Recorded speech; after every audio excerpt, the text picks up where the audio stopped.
नमस्कार, प्रभाव साक्षी news network और आप सभी का स्वागत है। दिल्ली में आयोजित क्वाड विदेश मंत्रियों की बैठक ने साफ कर दिया है कि हिंद महासागर से लेकर दक्षिण चीन सागर तक अब शक्ति संतुलन की नई लकीर खींच चुकी है।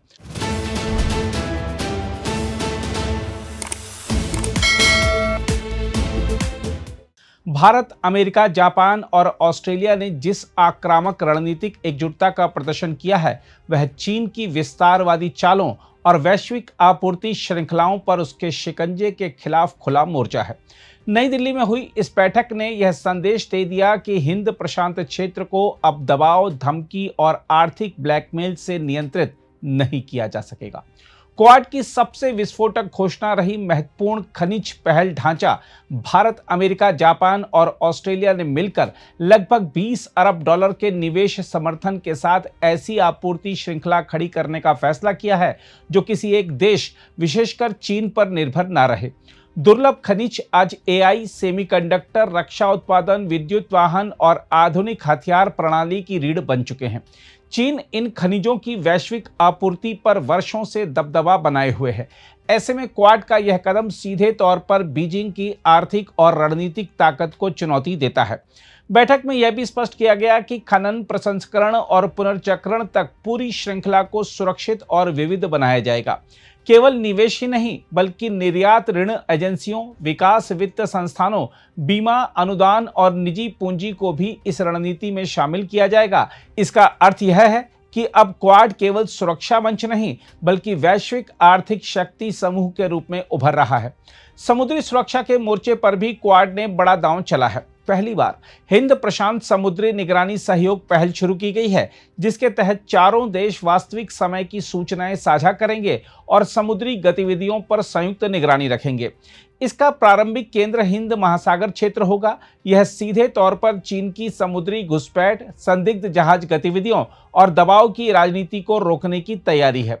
दक्षिण चीन सागर और पूर्वी चीन सागर को लेकर संयुक्त बयान का स्वर असाधारण रूप से कठोर रहा। क्वाड देशों ने साफ कहा कि बल प्रयोग, डराने धमकाने की नीति, जल तोपों का इस्तेमाल, जहाजों को टक्कर मारना और सैन्यीकरण क्षेत्रीय शांति के लिए खतरा है। यह बिना नाम लिए चीन को सीधी चेतावनी थी। खास बात यह रही कि चारों देशों ने अंतर्राष्ट्रीय कानून और समुद्री स्वतंत्रता की रक्षा को अपनी साझा प्रतिबद्धता बताया।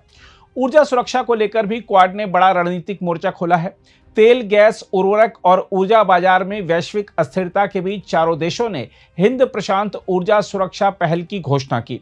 इसका मकसद ऊर्जा आपूर्ति को सुरक्षित रखना, समुद्री व्यापार मार्गों की रक्षा करना और आपातकालीन परिस्थितियों में सहयोग बढ़ाना है। यह पहल केवल आर्थिक नहीं, बल्कि सामरिक महत्व भी रखती है, क्योंकि पश्चिम एशिया से हिंद महासागर तक ऊर्जा मार्गों पर बढ़ते तनाव का सीधा असर एशिया की अर्थव्यवस्थाओं पर पड़ता है। क्वाड ने समुद्र के नीचे बिछी डिजिटल केबल प्रणाली की सुरक्षा को भी नई प्राथमिकता दी है। प्रशांत द्वीपीय देशों को सुरक्षित समुद्री केबल नेटवर्क से जोड़ने का लक्ष्य तय किया गया है।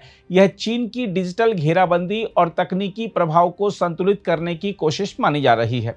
साथ ही 5वीं और 6ठी पीढ़ी की संचार प्रणाली, खुली नेटवर्क व्यवस्था और डिजिटल पहचान मानकों पर सहयोग का फैसला यह दर्शाता है कि भविष्य की तकनीकी जंग में भी क्वाड साझा मोर्चा बना रहा है। आतंकवाद के खिलाफ बयान भी बेहद स्पष्ट रहा। पहलगाम हमले का उल्लेख करते हुए क्वाड देशों ने सीमा पार आतंकवाद की निंदा की और कहा कि आतंकवाद के प्रति शून्य सहिष्णुता ही एकमात्र रास्ता है। यह भारत के लिए बड़ी कूटनीतिक सफलता मानी जा रही है, क्योंकि इससे पाकिस्तान प्रायोजित आतंकवाद के खिलाफ वैश्विक समर्थन मजबूत होता दिखाई देता है।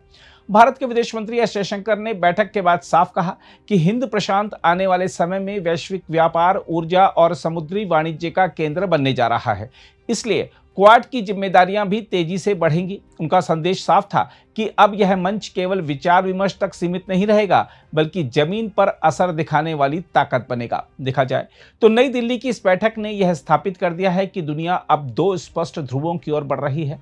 एक और वे ताकतें हैं जो नियम आधारित व्यवस्था, स्वतंत्र समुद्री व्यापार और संतुलित आर्थिक ढांचे की बात कर रही हैं, जबकि दूसरी ओर विस्तारवाद, दबाव और आर्थिक नियंत्रण की राजनीति है। क्वाड ने अपने फैसलों से यह संकेत दे दिया है कि हिंद प्रशांत क्षेत्र में अब चीन की मनमानी को खुली चुनौती दी जाएगी। बहरहाल दिल्ली में संपन्न क्वाड बैठक केवल एक कूटनीतिक आयोजन नहीं थी, बल्कि प्रधानमंत्री नरेंद्र मोदी और विदेश मंत्री एस जयशंकर की आक्रामक और दूरदर्शी विदेश नीति का शक्तिशाली प्रदर्शन भी थी।